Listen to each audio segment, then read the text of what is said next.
경제 위기 또 코로나19 전염병 때문에 국민들이 위기감을 느끼고 우리나라가 이러다가는 무슨 나라가 거들나는 게 아닌가 몹시 불안해합니다. 그러나 개인이나 나라나 위기를 극복해 가면서 성장하고 성숙해 갑니다.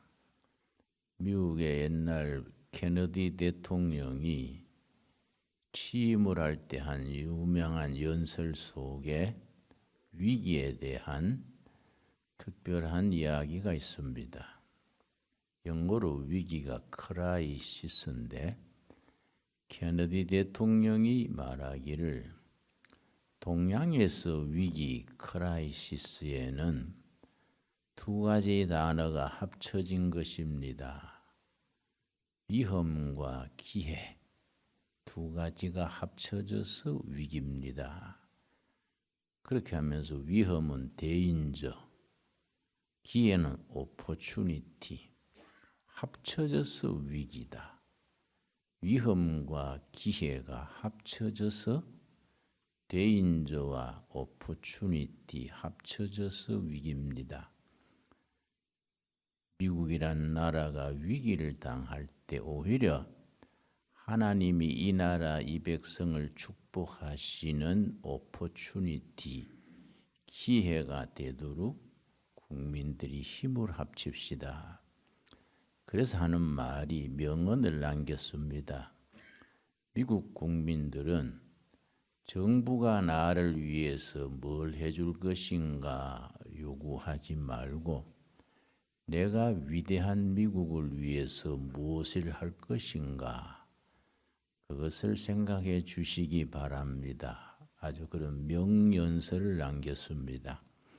이번 이 우한 폐렴이 참 온 나라에 치명적인 위기를 주고 있지만은 폐렴에 걸린 분들이나 이걸 통해서 사업이 안 되고 걱정하는 분들한테는 대단히 죄송스러운 말씀이지만은 이번 폐렴 이 위기가 강하는 장점 두 가지 있습니다. 세상 만사가 양면이 있어서 이 위기가 참 몹시 어려운 있어서는 안 되는 위기지만은 거기서 얻어지는 장점도 있습니다. 이번 사태로 인해서 중국의 시진핑 정권이 뿌리채 흔들립니다. 중국은 3대 위기를 맞고 있습니다. 경제와 금융의 위기입니다.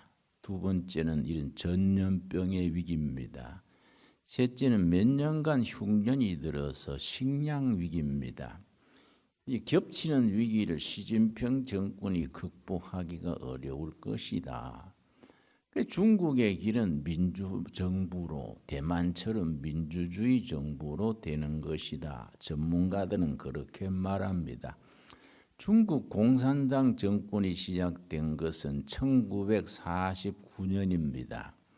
모택동 군대가 장개석 군대를 몰아내고 중국을 차지한 것이 1949년, 금년이 72년째입니다. 중국의 역사, 길고 긴 역사를 읽어보면은 중국의 왕조가 바뀐 기한이 보통 70년입니다. 70년마다 왕조가 바뀌어 왔습니다. 밀란이 일어나거나 외침이 일어나거나 특별히 명나라 같은 나라는 그 패스트로 인해서 명나라가 멸망했습니다.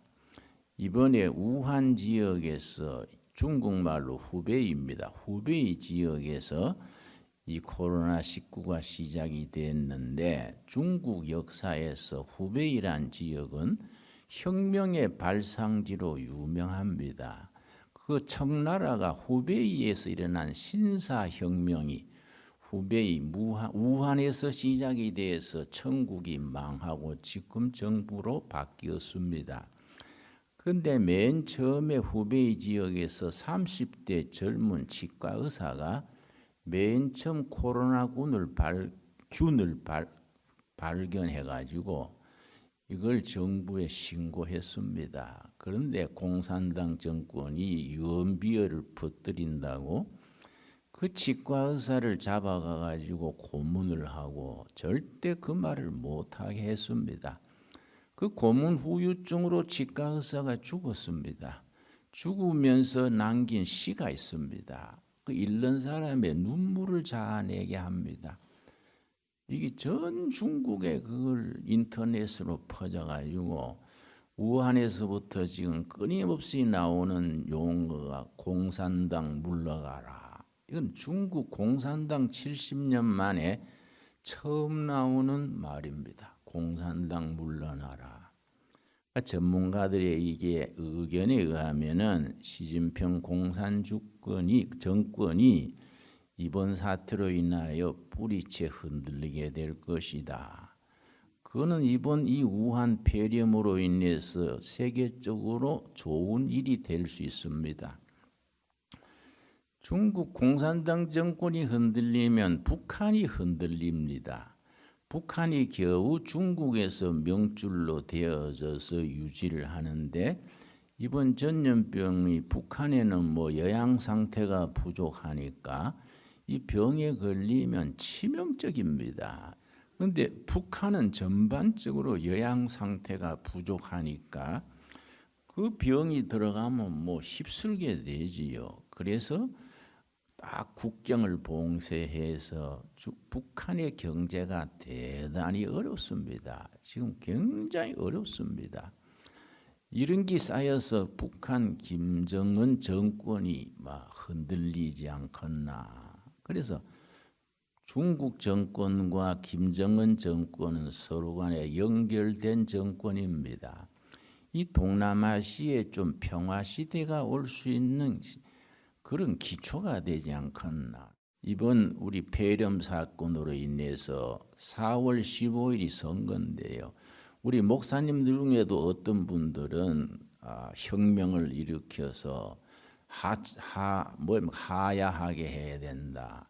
문재인 대통령 하야하게 된다. 하루가 급하다. 빨리 그만두게 해야 된다. 나는 그렇게 생각하지 않습니다. 민주주의 혁명은 선거입니다. 선거. 대한민국은 주권은 국민에게 있습니다. 국민의 주권은 뭘로 표현합니까? 선거로 표현합니다. 4월 15일 선거를 통해서 주사파에 가까이 안 가는 사람들을 뽑으면 됩니다. 아주 건강한 자유민주주의를 사랑하는 사람들을 국회의원으로 뽑아서 그런 사람들이 다수가 되게 해서 헌법도 못 고치게 하고 우리 70년 민주주의 전통을 더 발전시켜 나가면 됩니다.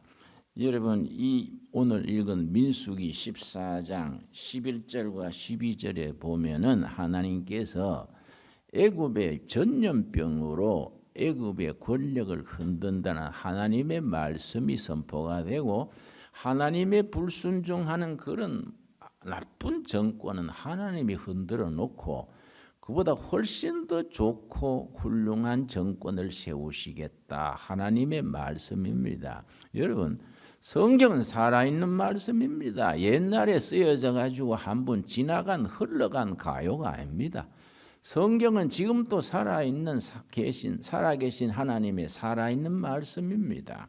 자, 민수기 14장 11절 말씀. 여호와께서 모세에게 이르시되 이 백성이 어느 때까지 나를 멸시하겠느냐. 하나님을 우습게 보고 하나님을 멸시하는 그런 백성을 내가 계속 두고 볼 것 같으냐. 그 말씀입니다. 내가 그들 중에 많은 이적을 행하였으나 어느 때까지 나를 믿지 않겠느냐. 하나님이 가만 계시는 게 아니다. 역사 속에서 하나님의 전지전능하신 능력을 수차례 보게 했는데 고집스럽게 미련스럽게 그 하나님을 소홀히 하고 멸시하고 하나님의 뜻을 우습게 봤다는 겁니다. 그 어떻게 하느냐? 12절입니다. 12절. 내가 전염병으로 그들을 쳐서 멸하고 너게 그들보다 크고 강한 나라를 이루게 하리라. 여러분 아멘 하십니까? 전염병으로 그런 나라는 거들나게 하시고 크고 강한 나라가 등장하게 하시겠다. 지금 우리들에게 살아있는 말씀으로 우리가 선포할 수 있어야 됩니다. 여러분 민수기 14장 12절 말씀이 옛날에 그냥 지나간 말씀이 아니라 지금 또 살아계신 하나님의 말씀입니다. 여러분 인생의 위기는 오게 마련입니다. 개인도 국가도 위기가 옵니다. 사무엘상에 보면은 위기를 만나서 두 사람의 차이가 있습니다.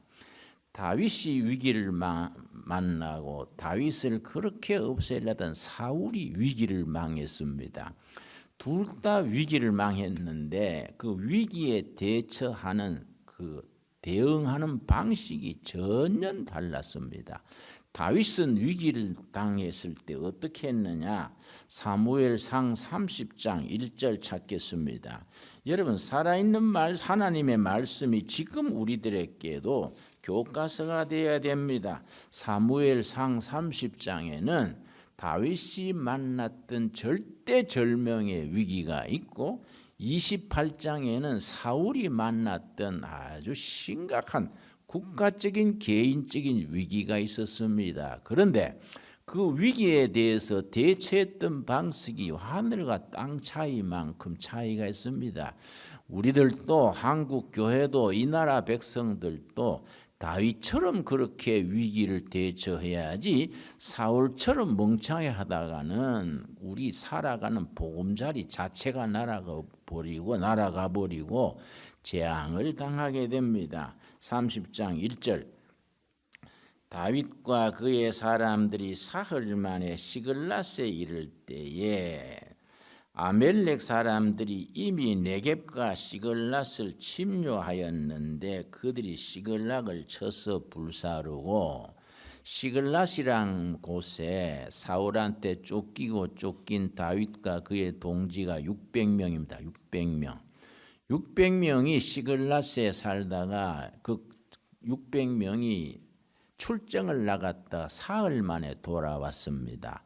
사흘 동안에 블레셋 군대가 쳐들어와 가지고 600명은 다 전쟁 나가고 집에는 부녀자만 있는데 마을을 불태우고 처자식을 완전히 붙들고 가버렸습니다. 잡아서 포로로 끌어가 버렸습니다.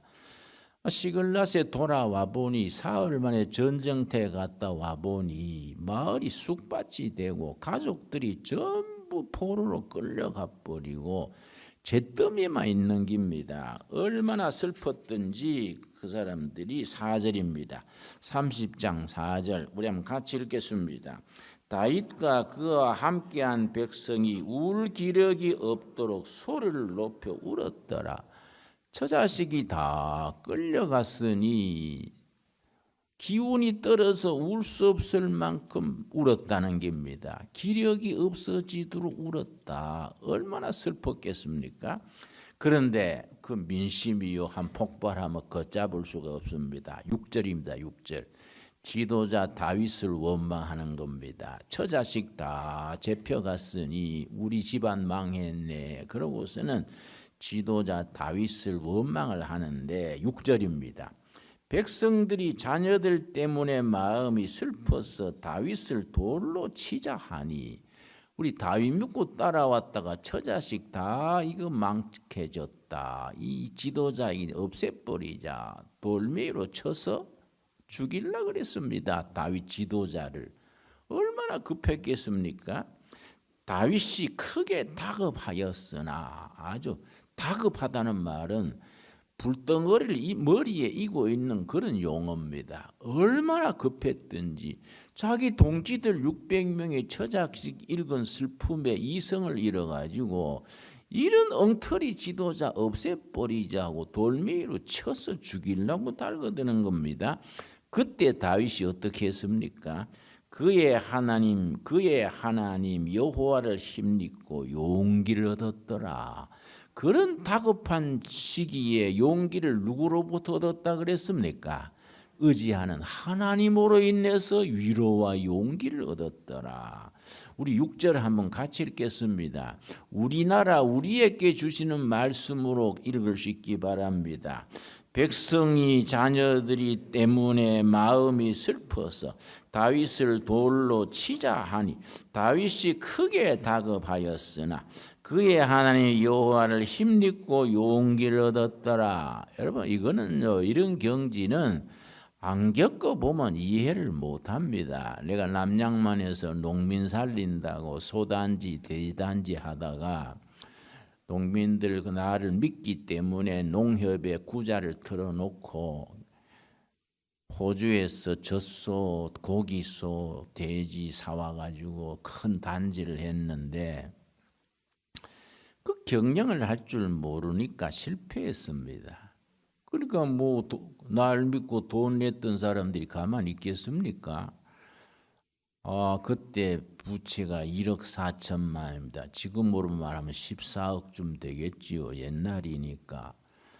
예배 보는데 와가지고 뭐 땡깡을 놓고 내가 기도하면은 전당에 전보 취소, 송금하라 하소. 그러고 뭐 예배 시간에 그냥 담배들을 피우고 예배 끝나면 나가지고 헌금탐을 줬고 오늘 수금 얼마 들어온기요? 뭐 이러고 그해 내가 그 농민들이 나를 고발해가지고 수원검찰청에 1년에 수분 23번 갔습니다. 또 사기로 고발하고 도저히 견딜 수 없어가지고 차라리 남양만 바다에 빠져 죽어버리자. 근데 바다에 빠져 죽으려고 남양만 방조제 뚝에 올라갔는데 또 막상 또 목사가 뭐 하다가 실패했다고 바다에 빠져 죽을 수는 없지 않습니까? 오락가락 하다가 죽어도 내가 물에 빠져 죽겠냐, 기도하다 죽어야지. 그러고 기도실로 들어갔습니다. 문을 안으로 닫아 걸고 내 기도하다가 죽자. 이 방에서 하나님 못 만나면 내가 여기서 죽자. 그러고 내가 금식 기도를 했습니다. 금식 기도 닷새 만에 내가 로마서 8장 12절 13절 말씀을 통해서 응답받았습니다. 여러분 로마서 8장 12절 13절 다 같이 찾아보겠습니다. 우리가 위기를 만났을 때 절대절명에 내 힘으로 어쩔 수 없는 어려움을 당했을 때에 살아계신 하나님이 말씀을 통해서 우리에게 다가오십니다. 그 하나님을 만나면 모든 문제가 눈 녹듯이 풀어지는 건데 우리가 하나님을 믿는다고 늘 평생을 신앙생활하면서 그 하나님을 살아계신 말씀 속에서 만나지를 못합니다. 로마서 8장 12절 말씀. 그러므로 형제들아 우리가 빚진 자로 돼. 내가 그때 이렇게 이 말씀 읽고 성경에도 빚쟁이에 대한 말씀이 다 있네. 나는 모태신앙으로 신학교를 졸업하고 설교를 했는데 로마서를 내가 뭐 몇십 번 읽었겠지요. 그러나 내가 빚이 없을 때는 이 말씀 읽어도 그냥 지나갔습니다. 그러나 생때같이 빚을 지고 나니까 그러므로 김진용 목사야 네가 빚진 목사로 돼. 이렇게 눈에 들어오는 겁니다. 근데 그 다음 말씀 육신에 깨져서 육신대로 살 것이 아니니라. 성령께서 나를 깨우쳤습니다. 내가 빚지고 거들나게 된 것은 목사답게 기도하고 응답받고 성령님 의지하고 목회하지 아니하고 뭘 새마을 운동하던 식으로 뛰댕기기만 하느라고 이렇게 빚진 것이다. 우리 권사님 한 분이 나한테 항의를 했습니다. 그 소단지 돼지단지 때문에 맨날 뛰어다니고 하니까 권사님이 나한테 항의를 하기를 김 목사님은 돼지 목사입니까? 사람 목사입니까? 소 목사입니까? 사람 목사입니까? 그래서 권사님 무슨 말인지 알겠는데 이번 소일만 끝나면 사람 목사로 돌아갈 테니 좀 기다려 주세요. 그랬더니 목사님 맨날 그렇게 핑계대고 그러면 하나님이 치실 겁니다. 그런데 내가 야, 이거 권사가 목사한테 공갈 치네요. 그런데 공갈이 아니라 하나님이 그렇게 꾸지름하셨습니다. 육신에 껴져서 육신대로 살 것이 아니니라. 여러분, 우리가 이 경제 위기라든지 전염병 위기라든지 이럴 때 교회는 회개해야 됩니다. 이럴 때 회개해야 됩니다. 이건 폐렴 위기 때문에 우리가 좋은 것이 또 한 가지 있습니다. 우리 저 이단 사입이 그 신천지 본색을 알게 돼 가지고 그걸 뿌리 뽑을 수 있는 좋은 기회입니다. 여러분, 이번에 우한 그 폐렴 그것 우리나라에 온 것이 우한에 신천지에 교회가 있습니다. 중국 사람 한 2,000명 전도했는 교회가 있습니다.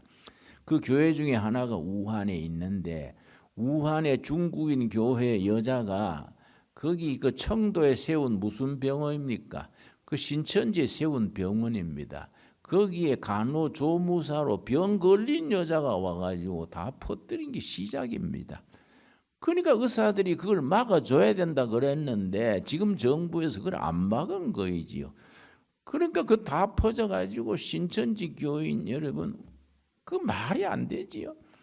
택도 없는 그런데 청년들이 가가지고 영혼을 팔아먹고 망가지는데 우리 교회는 뭐하냐? 교회는 내가 굉장히 반성합니다. 굉장히 반성합니다. 야, 우리 교회가 정신 차려야 된다. 하나님께서 이번에 이런 폐렴을 통해 가지고 그런 사이비 우단 완전히 뿌리 뽑도록 기회를 주신 줄로 믿습니다. 여러분, 이단하고 사이비하고 용어를 잘 아셔야 됩니다. 여러분, 이번에 그 신천지에는요 천주교 신자 한 5,000명 넘어갔습니다. 전주에 있는 신부 한 분이 그 아주 신천지의 전문가더라고요. 자기 교인이 신천지로 넘어가니까 캐톨릭 신자가 전국 캐톨릭 신자 중에 5,000명이나 신천지에 가가지고 뭐 이만희 메시아님 하고 봤더니까 기가 차지 않습니까? 그걸 연구해가지고 그걸 발표하는 게 유튜브에 나옵니다. 그 신부님이 똑똑하더라고요. 이단과 사이비를 딱 구분해서 정의를 했습니다. 신천지는 이단 축에도 못 든다는 거이지요. 이단은 같이 믿다가 신앙이 다른 주장을 펴는 것이 이단입니다. 무슨 여호와의 증인이다 무슨 그런 거 있지 않습니까? 이거는 같이 예수 믿다가 빗나가는 게 이단인데, 사이비는 이건 처음부터 계획적으로 영혼을 아예 모아가지고 자기들의 이권 체리려고 아주 진리 흉내내 가지고 못된 짓 하는 게 사입입니다. 그래서 신천지는 이단이라 안 그럽니다. 사입입니다. 사입이. 그 사입의 젊은 영혼들이 여러분 27만이 그거 가는 게 말이 됩니까? 전부 교회 출신입니다. 성당 출신이고 27만 중에 성당 출신 5,000명, 교회 출신이 20몇만입니다. 우리 교회가 뭐하냐? 내가 아주 요새 반성합니다. 반성 여러분. 우리가 바로 믿고 바로 전하고 바로 살아야 되지. 이번 기회에 하나님께서 한국교회가 잠 깨라 주시는 기회입니다. 교회는 잠 깨서 정말 진리 교회답게 살아 움직이는 교회가 되고, 우리 정부도 그 색도 없는 그 정치계의 사이비가 주사파에 돼서 어떻게 김일성 주체 사상이 민족의 희망이 됩니까? 사이비 중에서 하는 수법이 신천지하고 수사파하고 끌어들인 수법이 꼭 같습니다. 그건 아주 100% 같습니다. 그것들 우리가 몰아내야 됩니다. 몰아내가지고 뭐 선거 때 다 몰아내고 정부도 바로 세우고 교회도 바로 세우고 진리의 교회가 성도들이 바른 정신 가진 사람들이 나도 이끌어가고 교회도 이끌어가도록 좋은 기회가 돼야 됩니다. 그래서 12절에 뭐라 그랬습니까? 12절 말씀, 12절, 13절 우리 한번 같이 읽겠습니다. 그러므로 형제들아 우리가 빚진 자로 돼 육신에 깨져서 육신대로 살 것이 아니니라. 너희가 육신대로 살면 반드시 죽을 것이로되 영으로서 몸의 행실을 죽이면 살리라. 영으로서 몸의 행실을 죽이면 살리라. 우리가 육으로 세상적으로 살다가 이렇게 망가졌는데 어떻게 해야 된다 그랬습니까? 육신대로 살면 반드시 실패하고 죽고 망가질 것이로되 대답은 한 가지입니다. 뭐라 그랬습니까? 어떻게 살아야 된다 그랬습니까? 영으로 살아라. 영적으로. 영적으로 살아라. 영적으로. 영적으로 살면 길이 열린다. 영으로. 바른 진리대로 영으로 예수님의 가르치심대로 하나님의 말씀이 일러주는 대로 정신 차리고 바르게 살고 바르게 믿고 바르게 전해라.